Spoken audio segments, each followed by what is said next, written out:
Good afternoon, and welcome to the Foreign Press Center. My name is Miranda Patterson, and I am the moderator for today's briefing. Today, it is my pleasure to introduce Camille Dawson, who is the Deputy Assistant Secretary in the Bureau of East Asian and Pacific Affairs, and Afreen Akhter, who is Deputy Assistant Secretary in the Bureau of South and Central Asian Affairs.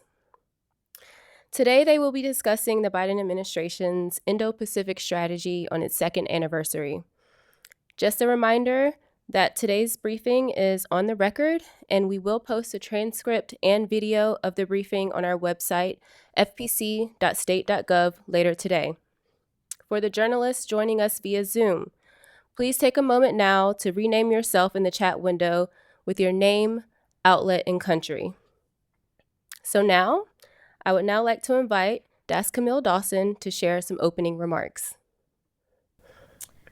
Thank you, Miranda, and it's great to be here with all of you today. I'll share some brief remarks and then pass it over to my colleague and friend Afreen. So we are very proud to be able to celebrate the Indo-Pacific Strategy's 2-year anniversary this week. Over the past 2 years, we have made really historic progress with our allies and partners to advance our common vision for a region that is free and open, connected, prosperous, secure, and resilient. I want to start things off by noting that the United States remains a major economic partner for the region. U.S. companies continue to be the top source of foreign direct investment in the region, with nearly $1 trillion in U.S. investments, and roughly the same amount invested in the United States by firms from the region. We also remain a major trade partner with more than $2 trillion in two-way trade, and exports to the region and investments from the Indo-Pacific support almost 4 million jobs in the United States. We, of course, appreciate our partners' participation in negotiations on supply chains, clean economy, and fair economy issues as part of the Indo-Pacific Economic Framework for Prosperity. And we welcome the signing of the supply chain agreement and the substantial conclusion of negotiations on the clean economy and fair economy pillars. It's like we need to adjust. Okay. Is that better? Okay, try that now. We also look forward to working with partners on the Indo-Pacific Economic Framework Critical Minerals Dialogue, the IPEF Networks Initiative, and various other aspects of the framework. I also would like to point to a recently published independent analysis by an organization called AIDATA, which is an independent research lab at the College of William and Mary. This data shows that U.S. public and private sector economic engagement across the Indo-Pacific, and this includes trade, aid, remittances, and foreign direct investment, grew by 18% from 2012 to 2022. And during that period, that it totaled $24.5 trillion. So this data really demonstrates that our engagement over time has evolved from that of an aid provider to that of an investment partner as economies in the region have grown. So with that, I'd like to briefly highlight some of the key accomplishments across the 5 lines of effort of the Indo-Pacific strategy, and this is specific to the region I cover, which is the East Asian and Pacific Affairs region. So first, under the free and open line of effort, we've strengthened global democratic renewal through the Summit for Democracy, and we've pushed for accountability on human rights abuses in the PRC, the DPRK, and Burma. Additionally, in 2023, we launched several inaugural dialogues that focus on this free and open theme to include the U.S.-ASEAN dialogue on the rights of persons with disabilities, the Australia-U.S. strategic dialogue on gender equality, the U.S.-ROK public diplomacy dialogue, and the U.S.-ROK-Japan trilateral meeting on women's economic empowerment. We've continued our unwavering support for democracy in Burma. In the 3 years since the coup, we have provided over $317 million in life-saving humanitarian assistance and dedicated $400 million to advance democracy, human rights, and justice. Next, under the connected line of effort, we have reaffirmed and strengthened our connections both within and beyond the region. We were thrilled to host the Trilateral Leaders Summit at Camp David last year, which inaugurated a new era of U.S.-Japan ROK partnership to deepen security, economic, and technology cooperation. Through the Quad, which, as you know, is composed of the U.S., Australia, India, and Japan, we continue to deliver concrete benefits for the Indo-Pacific, from vaccines to maritime awareness to scholarships for students. Notably, in May 2023, we welcomed the launch of the Quad Investors Network, which will help foster co-investment in critical technologies. We also welcomed the first cohort of the Quad STEM Fellows and 1,800 new Quad Infrastructure Fellowships. We have surged our efforts in the Pacific, including with 2 historic summits for Pacific Island leaders at the White House, opening 2 new U.S. embassies in the Solomon Islands and Tonga, and establishing the Partners in the Blue Pacific. Under the prosperity line of effort, we are supporting regional prosperity by promoting private investment, encouraging innovation, strengthening economic competitiveness, supporting resilient supply chains, and expanding economic opportunity.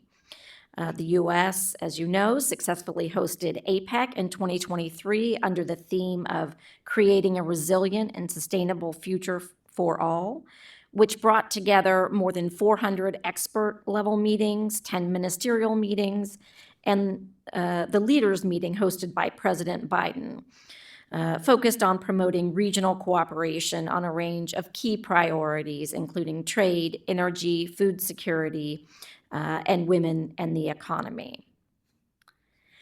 And I'm pleased to note that we successfully signed 8 agreements related to the Compacts of Free Association with the Federated States of Micronesia, Palau, and the Marshall Islands. Pending authorization and appropriation from Congress, once these agreements enter into force, they will enhance economic prosperity and stability and support health, education, and infrastructure for years to come. Under our security line of effort, we are bolstering regional security by strengthening and modernizing our security alliances and partnerships, increasing joint military exercises, building the ability of countries in the region to monitor their waters and cyberspace, and advancing AUKUS, the Australia-US United Kingdom partnership. We've also signed defense cooperation agreements with Indonesia and Papua New Guinea, building on decades of bilateral security cooperation. And we've established a mechanism for real-time information sharing on DPRK missile threats with Japan and the ROK. And then finally, under our resilience line of effort, we're taking steps to build an Indo-Pacific region that is resistant to the impacts of climate change and future pandemics.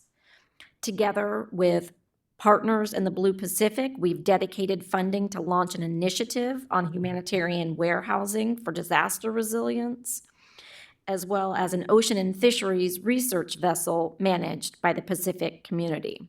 So to sum up, over the past 2 years, we have done a tremendous amount in the East Asian and Pacific region.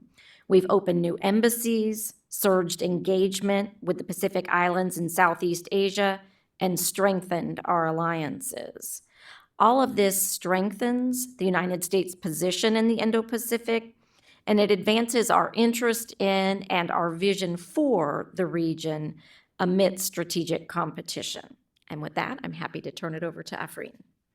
Thank you so much, and thanks to everybody for joining us here today. We're really excited to talk about the Indo-Pacific strategy and its 2-year anniversary. So Camille has done a really tremendous job providing examples of how we're implementing the strategy and delivering concrete outcomes within East Asia. I'll do the same for South Asia. So starting with free and open, to advance that pillar of the Indo-Pacific strategy, which is really focused on democratic governance and building democratic institutions, we've launched what we call the South Asia Governance Fund, which is a fund that provides grants to dozens of civil society organizations across South Asia to support the development of democratic institutions. For instance, we've worked with agricultural workers in Bangladesh. We do law, judiciary work in Sri Lanka, and I'm happy to talk about that work in greater detail during the Q&A if you're interested. On the second pillar, building connections across the region, Camille talked about some of the missions that we're opening in the Pacific Islands. We also opened a brand new mission in the Maldives with our first US Ambassador, Hugo Yan. And we have a really ambitious agenda for this new partnership across security, across economic issues, across democracy and governance issues as well. We're also investing more in multilateral institutions and mini-lateral relationships. So Camille talked about the Quad. In South Asia, we're focused on the Indian Ocean Rim Association, which is a grouping of many different nations. We had our Deputy Secretary, Rich Verma, visit the IORA Secretariat last May. We're dedicating science resources to IORA, and we anticipate greater cooperation in 2024, specifically focused on the issues of maritime security and climate change with IORA's small island developing states, to include the Maldives. We're also driving prosperity at home and across the Indo-Pacific region through economic investments, assistance, and trade. So with India, which of course is our biggest partner in South Asia, we launched in January of last year the US-India Initiative on Critical and Emerging Technology. We call this ICET. The goal is to build a resilient semiconductor supply chain, elevate space cooperation, and partner on the next generation of telecommunications. So again, a really ambitious initiative to build cooperation on critical and emerging technologies with India. And we're making huge investments throughout South Asia. So last fall, the United States and India's Adani Group announced a $500 million investment in the Port of Colombo in Sri Lanka. This investment is intended to expand the capacity of the port, which is already operating at like 90% capacity, and really enable Sri Lanka to become an even bigger economic player in the region as it sits in this prime shipping route. To bolster regional security, we're always engaging with our South Asian partners and really looking to build out those security relationships in the region. And we're doing that through a variety of ways, but one way we're doing it is, of course, providing our partners with new capabilities. So in Maldives, for instance, we recently announced the delivery of 4 new patrol boats to help them monitor their EEZs. We've provided 3 Coast Guard cutters to Sri Lanka. And so those are just a few examples of the concrete systems we're providing to our partners in South Asia. And as another example, the United States and India have deepened a very broad and multifaceted defense partnership through joint exercises, strengthened defense industrial cooperation, the annual 2+2 ministerial dialogue, which is our Secretary of Defense and Secretary of State and the associated ministers on their side. And we're really focused on building out that defense relationship. It's one of the key features of our Indo-Pacific strategy. And lastly, I'd like to talk about the final pillar, which is advancing regional resilience to transnational threats. So what does that mean? We like to talk about it in terms of our work on infrastructure and climate change and responding to pandemics. So under the Partnership for Global Infrastructure and Investment, which is another initiative we announced recently, we're working with India to deploy multi-billion-dollar climate infrastructure, a new fund that will include a $500 million investment contribution from our Development Finance Corporation. And this will also include 40,000 public e-buses through an innovative payment security mechanism financed by the government of India, the United States, and our partners in philanthropy. And then finally, we also launched the Climate Action Champions Network in South Asia, which is intended to invest in the next generation of climate leaders to support climate advocacy and respond to their needs throughout the region. So as you can see, we're deeply engaged with all of our partners across the Indo-Pacific and East Asia and South Asia. And I've just shared a handful of the many ways that we continue to look to do so in the future. Thank you. Thank you both. Our briefers have agreed to answer some questions. For those of you in the room, if you have a question, please just raise your hand and wait to be called on, and also state your name and outlet. And as a reminder for our journalists that are joining us online, please be sure to change your screen name to include your name, outlet, and country. Ask a question, just click on the raised hand icon. And so we'll take some questions from journalists in the room. I'll start with you, Farah. Thanks very much for doing this. Obviously, a lot's been done over the past couple of years, but there's obviously a lot of political instability in the US at the moment. In the past week alone, we've seen a former president suggest NATO attacks on certain countries that don't pay their share. We've seen resistance to Indo-Pacific security funding in the US Congress, support waning for Ukraine. Are you concerned that Indo-Pacific nations could be looking at the US right now and asking, can we really rely on you as a partner? Second to that, if you'll indulge me, what does the administration see as the next critical steps for the AUKUS submarine pact? And does that pact remain rock solid regardless of whether there's a change of administration at the next election? I can touch on this first and ask Afreen to add as well.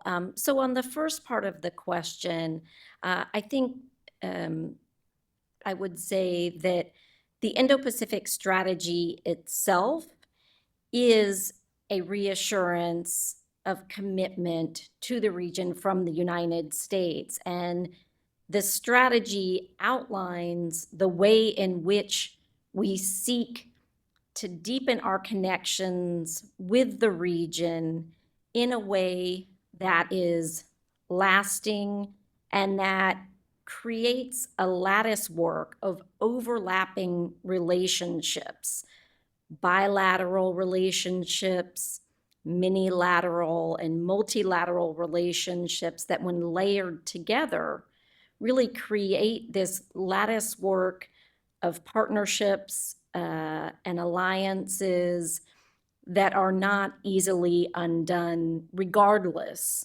of what U.S. administration might be in power. On your second question about the AUKUS partnership and next steps, of course, the U.S., Australia, and the United Kingdom continue to work really in lockstep to implement the pathway forward for AUKUS as was outlined in March of 2023. A lot of that effort has been directed towards Pillar 1, the nuclear-powered conventional submarine technology. As we look forward, there is a lot of work in identifying the path forward for Pillar 2, which is related to many additional technologies. So I think that we can look forward to coming information and announcements about Pillar 2 and what that will mean for the cooperation going forward. Thanks, and I'll respond a bit more on your first question. It's a great question.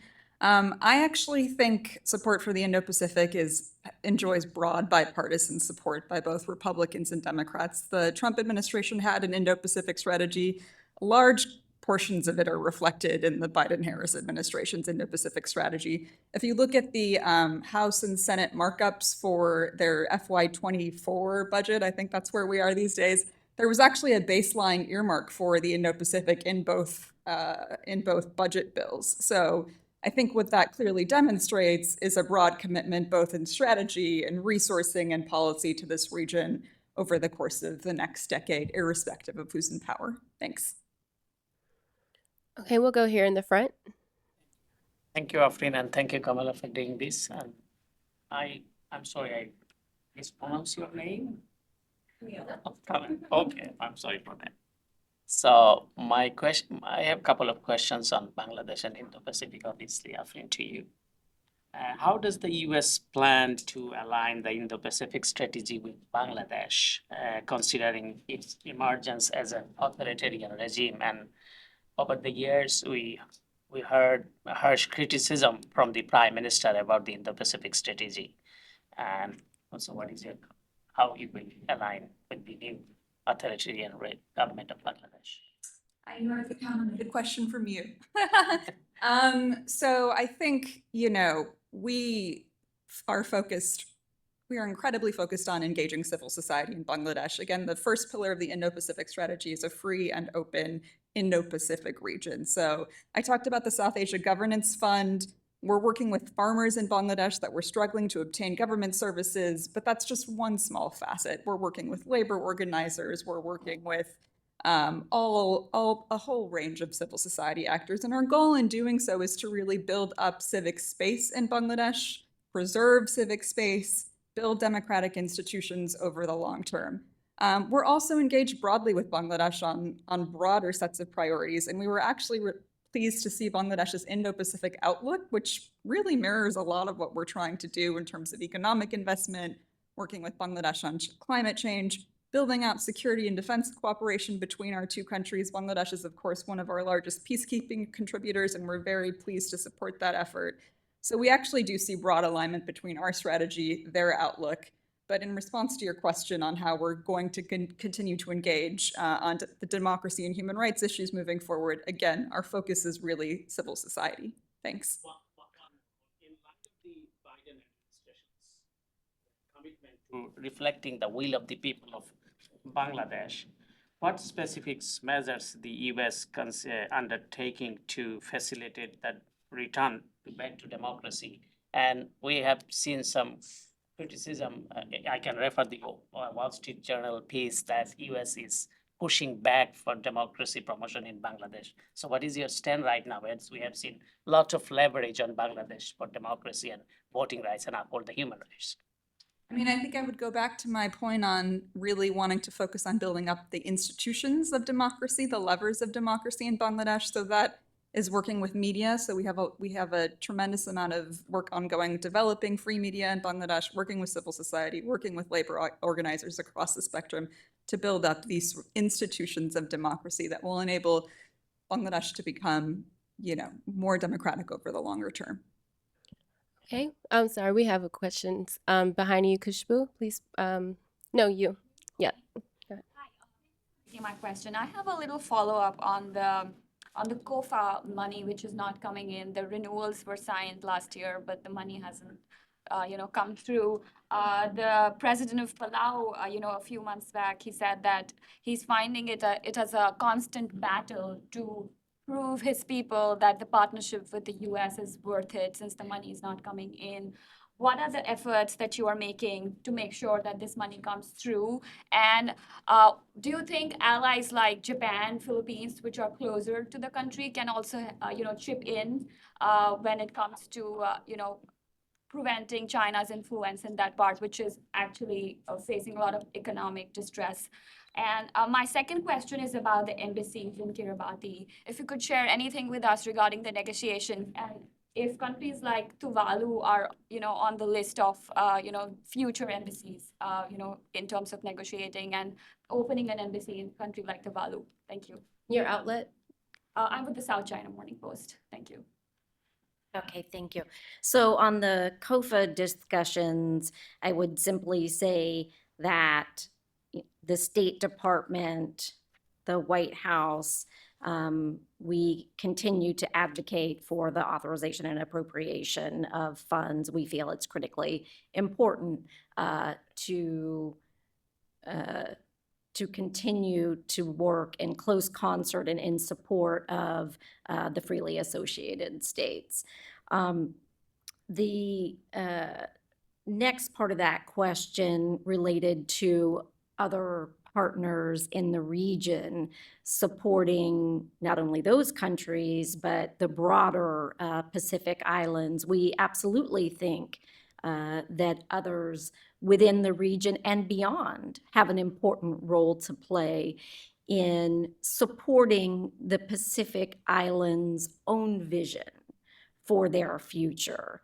And so we do work closely with many of our partners and allies through entities such as the Pacific Islands Forum, existing regional architecture, also through partners in the Blue Pacific that includes partners in Europe, as well as the Indo-Pacific region, the United States, Canada, are all participating in support of listening to the priorities that the Pacific Island countries themselves state as the most important, and then identifying the ways in which we can collectively utilize our resources to help build up the capacity that they have identified as being necessary. On the last part of the question about new embassies, as I noted, we, in really record time, have opened new embassies in the Solomon Islands and in Tonga. We are in the process of working towards opening in the very near future an embassy in Vanuatu. And we are in discussions about opening a new embassy with Kiribati. I won't get into internal private discussions, but those are ongoing. Okay, I think maybe we might have time for one more short question right here. Sorry, the gentleman in the back. Thank you. My name is Shunichi Akiyama, working for Mainichi Newspaper Japan. I have a few questions related to Japan. One is when it comes to the trilateral cooperation, obviously Japan, US, South Korea, Japan, US, Philippines, Japan, US, Australia, such relationships have been improved a lot. But there is one missing part, it's Taiwan. How do you think about include Taiwan into this multilateral framework? Is it difficult, or is there any specific plan? And the second question is about the regional tension, especially in East Asia. There is a now tension raised between Japan, US, ROK, and Russia, China, North Korea. How much are you concerned about this tension and how we can deal with it? Sure. On the first question related to Taiwan and engagement with Taiwan, the United States, of course, as you know, maintains an unofficial relationship with Taiwan. But Taiwan we see as a democratic, like-minded, and very capable partner, and we encourage countries to expand their engagement with Taiwan and to enable Taiwan's involvement in the international space. On the second question about concerns, the concerns you cited, DPRK, Russia, absolutely, we are concerned about what appears to be a growing alignment between the DPRK and Russia. We, along with our like-minded partners, have expressed our concern about that. We believe that like-minded countries need to come together to use all tools available to deter any kind of aggression or provocation along those lines. Okay, thank you. Our briefers have another engagement, so we're going to conclude the briefing. But if you do have a question, just send it to me and I'll try and make sure it gets answered for you. So this concludes our briefing. A special thanks to our two lovely briefers for sharing their time with us today and for all of those who participated. Thank you.